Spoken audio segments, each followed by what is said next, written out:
28 April দিনটা ছিল রবিবার। মেডিকেলের ইতিহাসে একটি আশ্চর্যজনক ঘটনা যা এর পূর্বে বিশ্ববাসী কোনো দিন দেখেনি, যেখানে কিনা একটি পুরুষ প্রেগনেন্ট হয়ে সম্পূর্ণ সুস্থ একটি বাচ্চার জন্ম দেয়। আরও একটি মিরাক্কেল ঘটেছিল যেখানে গোটা চিকিৎসা বিজ্ঞানের হুঁশ উড়িয়ে দেওয়ার ঘটনা, যেখানে একটি ইমার্জেন্সি পেশেন্টকে শুয়োরের হাট লাগিয়ে সম্পূর্ণ সুস্থভাবে সার্জারি করা হয়। এগুলো ছিল মেডিকেলের ইতিহাসে কিছু রেয়ার ঘটনা মাত্র। পুরো ভিডিওটিতে এমন কিছু আশ্চর্যজনক ঘটনা রয়েছে যেগুলো আপনার দিমাগ, হুশ, কন্ট্রোল সবকিছু হারিয়ে দেবে। চলুন শুরু করা যাক।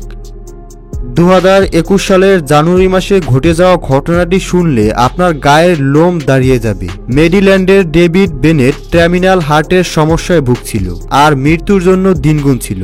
এমন অবস্থায় তার শেষ ভরসা ছিল একটি নতুন হার্ট, কিন্তু কোথাও হার্টের ডোনার খুঁজে পাওয়া যাচ্ছিল না। তখনই ইউনিভার্সিটি অফ মেরিল্যান্ড মেডিসিনের ডাক্তাররা সবাইকে অবাক করে দিয়ে একটি প্রাণীর, তাও আবার শুয়োরের হার্ট তার শরীরে ট্রান্সপ্লান্ট করে। হ্যাঁ, ঠিকই শুনেছেন, একটি শুয়োরের হার্ট মানুষের শরীরে লাগানো হয়েছে। তবে মানুষের শরীর যেন এই হার্টকে রিজেক্ট না করে তার জন্য এর ডিএনএ কে কিছুটা মডিফাই করতে হয়েছে। কি ভাবছেন এটা কখনোই কাজ করবে না? শুনলে অবাক হবেন, এই হার্ট নিয়ে ডেভিড শুধু জীবিত আছে তাই নয়, একেবারেই সুস্থ আর স্বাভাবিকভাবে বেঁচে আছে। সফলভাবে এই হার্ট ট্রান্সপ্লান্ট করার কারণে চারদিকে আমেরিকান এই ডাক্তারগুলোর বেশ প্রশংসা ছড়াচ্ছে।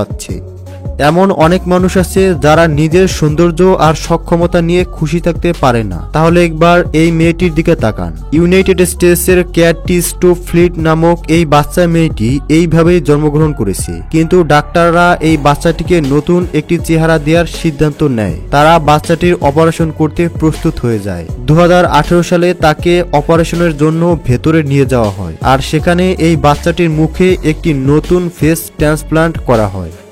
দেখুন, অপারেশনের আগের ক্যাটি আর অপারেশনের পরের ক্যাটির মধ্যে পার্থক্য কতটা। অপারেশন মেয়েটিকে এক নতুন জীবন উপহার দিয়েছে, তবে আপনি জানলে অবাক হবেন তার মুখে এখন যেই নতুন রূপ দেখতে পাচ্ছেন, এটি অ্যান্ডেস্কেডার নামক 31 বছর বয়সী মেয়ের চেহারা। কারণ এই মেয়েটি সেই সময় মৃত্যুর জন্য দিন গুনছিল, তাই জীবিত অবস্থায় সে তার ফেস এই ক্যাটিকে ডোনেট করে যায়। এখন ক্যাটিকে দেখে অ্যান্ডেস্কেডারের পরিবার কি ভাববে তা একবার চিন্তা করে দেখুন। এখন যে ঘটনাটি দেখবেন সেটা দেখার পর আপনার হুঁশ উড়ে যাবে। আচ্ছা, আপনি কি কখনো একজন পুরুষকে প্রেগনেন্ট হতে দেখেছেন? হ্যাঁ, ঠিকই শুনেছেন, একজন ছেলের কথাই বলছি। তবে অবিশ্বাস্যকর হলেও এটি একেবারেই সত্য একটি ঘটনা। 2021 সালের এপ্রিল মাসে এরি নামক এই প্রেগনেন্ট ছেলেটি বাচ্চা জন্ম দেওয়ার জন্য প্রস্তুত হচ্ছিল। ডাক্তার কিছু পরীক্ষা নিরীক্ষা করে তাকে মেডিকেলের জন্য পাঠিয়ে দেয় আর সবাইকে অবাক করে দিয়ে এরি নামক এই ছেলেটি একটি সুস্থ বাচ্চার জন্ম দেয়, যা এখানে আপনারা দেখতেই পাচ্ছেন। তবে এখানে অবিশ্বাসের কিছু নেই আর বর্তমানে বাচ্চাটির প্রায় 1 বছর হতে চলেছে। তবে দর্শক, এটি আসলে একটি মিরাক্কেল। এ ব্যাপারে আপনার কি মতামত কমেন্টসের মাধ্যমে জানাবেন।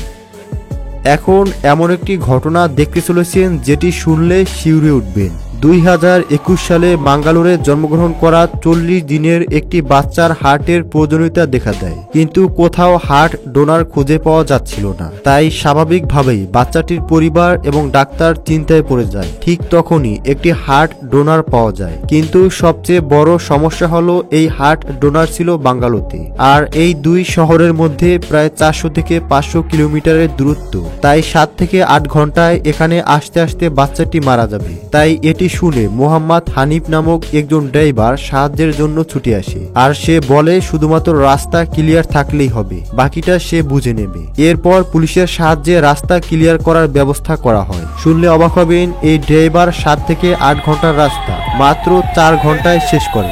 এরপর দ্রুত ডাক্তার হার্টটিকে অপারেশনের জন্য নিয়ে যায় আর শেষ পর্যন্ত বাচ্চাটি প্রাণে বেঁচে যায়। এই সফল অপারেশনে ডাক্তারের অবদান তো অবশ্যই আছে, আর এরই সাথে হানিফ নামক এই লোকটির অবদান অস্বীকার করার মতো নয়। সে নিজের জীবন ঝুঁকিতে রেখে এমন কাজ করেছে যা সত্যি প্রশংসনীয়। তার জন্য একটি বাচ্চা প্রাণে বেঁচে গেছে। তো এই লোকটির জন্য একটি লাইক তো অবশ্যই করা যায়।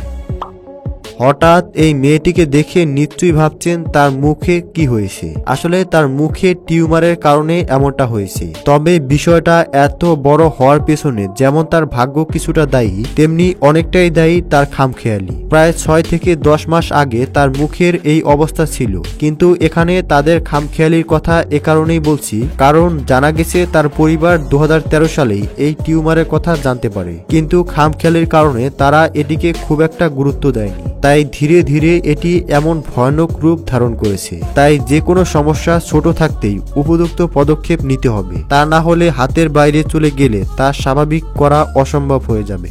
ঘাড়ের মধ্যে থাকা হাড় যদি স্পাইন থেকে ভেঙে যায় তাহলে এমন অবস্থায় মাথা আর কোনো কাজেরই থাকবে না। আর ঠিক একই সমস্যায় পড়েছিল এই মাসুম বাচ্চাটি। প্রতিটি মানুষের মাথা স্পাইনের সাথে যুক্ত থাকে। বাচ্চাটির মাথা সেখান থেকে ভেঙে গিয়েছিল, কিন্তু অস্ট্রেলিয়ান ডাক্তাররা এমন অবস্থায় বাচ্চাটির জন্য এমন একটি টুলস তৈরি করে যা প্রথম খুবই সাধারণ আর নতুন হলেও পরবর্তীতে এটা অসাধারণভাবে কাজ করে সবাইকে চমকে দিয়েছে। প্রায় 8 সপ্তাহ পর্যন্ত বাচ্চাটি এই টুলস পড়েছিল। আর আপনি জেনে অবাক হবেন যেই অংশটি স্পাইন থেকে আলাদা হয়ে গিয়েছিল সেটি আবার স্বাভাবিক হয়ে গিয়েছে। প্রিয় দর্শক, এর মধ্যে কোন ঘটনাটি আপনাকে সবচেয়ে বেশি অবাক করলো কমেন্টসের মাধ্যমে জানাবেন। ধন্যবাদ।